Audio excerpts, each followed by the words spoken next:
Baiklah, kalian perhatikan. Baca, ini dia yang hijau itu adalah jawabannya ya. Paragraf yang berisi teks informasi berdasarkan pengamatan yang sudah dilakukan. Jenis paragraf berdasarkan pengertian tersebut adalah teks laporan hasil pengamatan. Selanjutnya, bacalah dan tentukan simpulan paragraf berikut. ASI atau air susu ibu adalah sumber makanan utama bagi bayi. ASI mengandung banyak nutrisi penting bagi bayi. ASI mengandung asam amino yang diperlukan untuk proses tumbuh kembang otak bayi. Selain itu, ASI mengandung zat untuk kekebalan tubuh bayi. Jawabannya yang kedua. ASI adalah sumber makanan utama bayi karena mengandung berbagai nutrisi yang penting untuk bayi. Selanjutnya, bacalah dan tentukan simpulan paragraf berikut.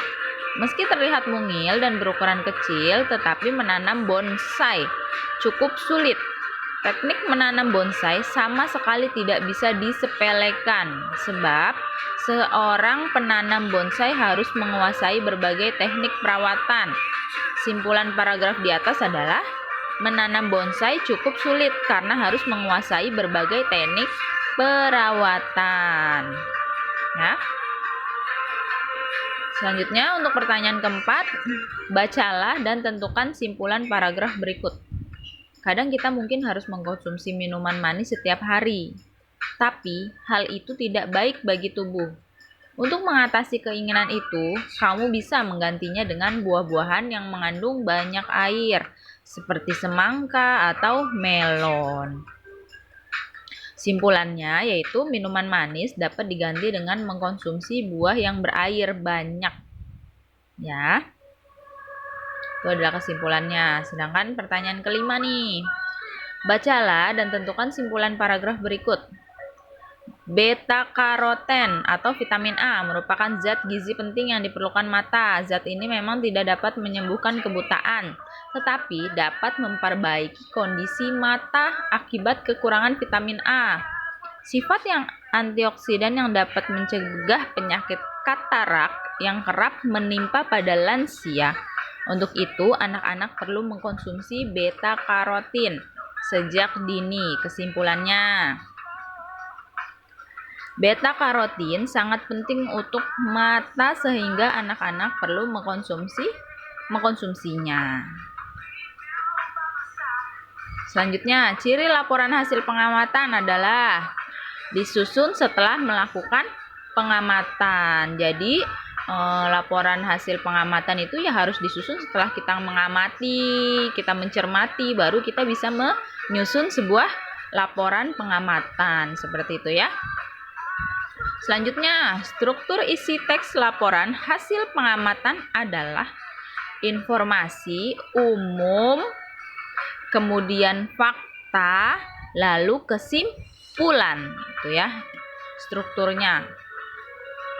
Selanjutnya, laporan hasil pengamatan dapat dibuat berdasarkan hasil pengamatan, bukan dari pengalaman, bukan dari rencana, bukan cerita. Cerita itu kata orang, katanya, kata si Anu, itu juga nggak boleh dijadikan laporan hasil pengamatan. Tapi laporan hasil pengamatan itu berdasarkan fakta, apa yang kita lihat, apa yang kita benar-benar nampak di mata kita, bukan katanya, bukan bukan mengira-ngira gitu ya.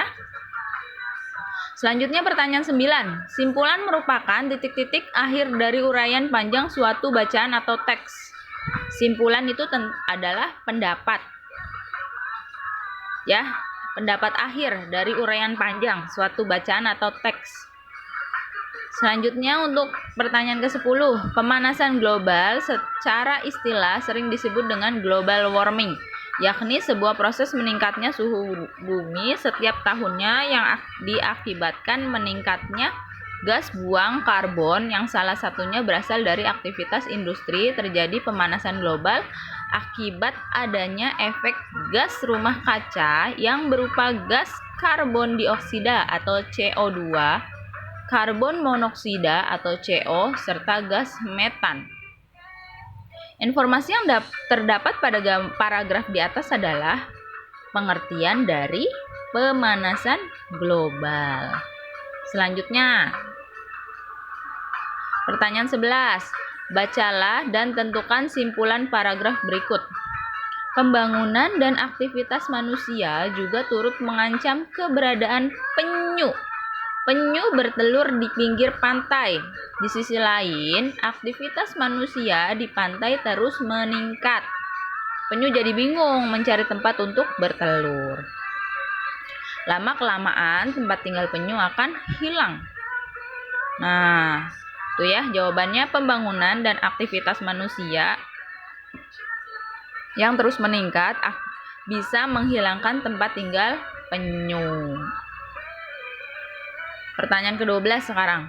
Hewan komodo yang paling besar di Indonesia sendiri pernah diukur tinggi serta beratnya yakni mencapai 166 kg dan panjangnya mencapai 3 meter. Namun pada umumnya sendiri panjang dan berat komodo ini hanya sekitar 91 kg dan 2,5 meter.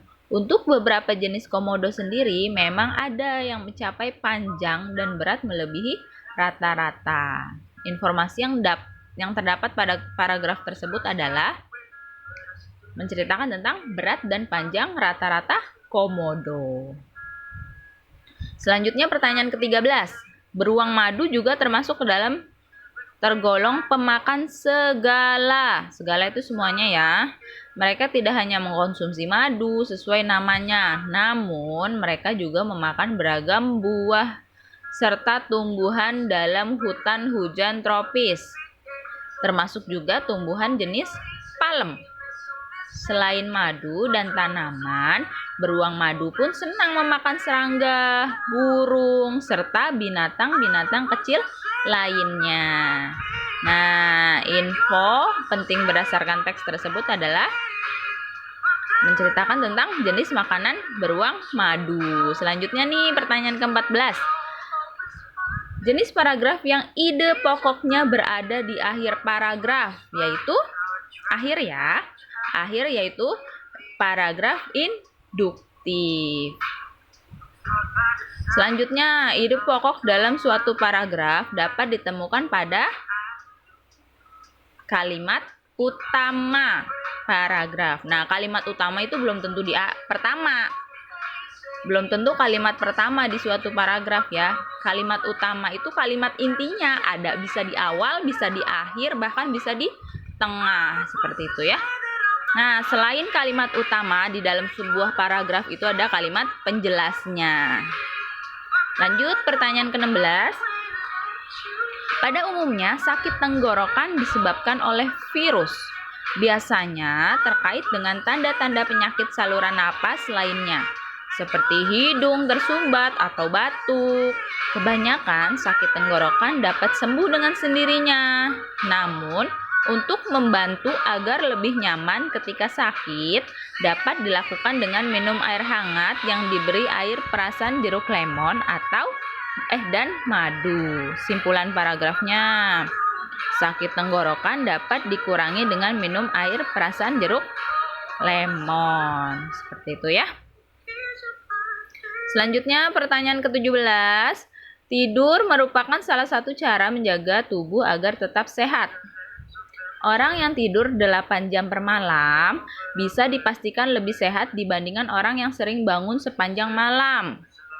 Tidur yang baik memulihkan sistem imun. Ketika tidur pulas di malam hari, kadar melatonin meningkat dan memperbaiki imunitas. Simpulan paragraf tersebut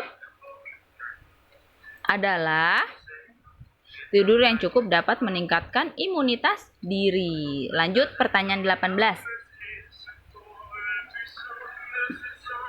ASI atau air susu ibu adalah sumber makanan utama bagi bayi. ASI mengandung banyak nutrisi penting bagi bayi. ASI mengandung asam amino yang diperlukan untuk proses tumbuh kembang otak bayi. Selain itu, ASI mengandung zat untuk kekebalan tubuh bayi. Simpulan paragraf di atas adalah ASI adalah sumber makanan utama bayi karena mengandung berbagai nutrisi yang penting untuk bayi.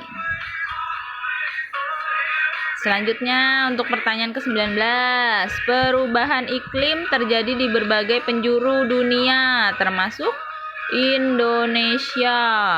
Perubahan iklim tersebut menyebabkan kemarau panjang hingga hujan yang tidak menentu ya. Peristiwa alam tersebut berdampak pada keadaan alam daerah tertentu. Misalnya di daerah dataran tinggi, intensitas hujan yang tinggi menyebabkan tanah terkikis dan rapuh.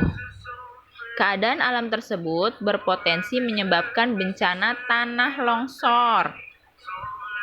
Kalimat utamanya nih di paragraf pertama, yaitu hanya ada satu paragraf ya. Perubahan iklim terjadi di berbagai penjuru dunia termasuk Indonesia. Selanjutnya pertanyaan 20. Setiap perusahaan bisnis yang berhasil harus memiliki kepercayaan dari penyokongnya. Wiraniaga adalah perantara yang melaluinya kepercayaan ini diperoleh. Wiraniaga ahli setelah mengetahui bahwa ia melakukan hal penting untuk memperoleh dan mempertahankan kepercayaan dari para pembelinya. Ia melakukan tawar-menawar dengan mereka seolah-olah ia adalah pemilik bisnis yang ia wakili. Ia menangani para pelanggannya persis sama dengan apa yang ia inginkan dari mereka jika ia menjadi pelanggan. Nah, kalimat utamanya itu ada di yang nomor 1 ya. Jadi setiap perusahaan bisnis yang berhasil harus memiliki kepercayaan dari penyokongnya. Nah, wiraniaga itu adalah perantara, jadi kayak salesnya gitu ya, yang nawar-nawarin produk atau mungkin ngajak kerjasama seperti itu ya. Oke, selesai.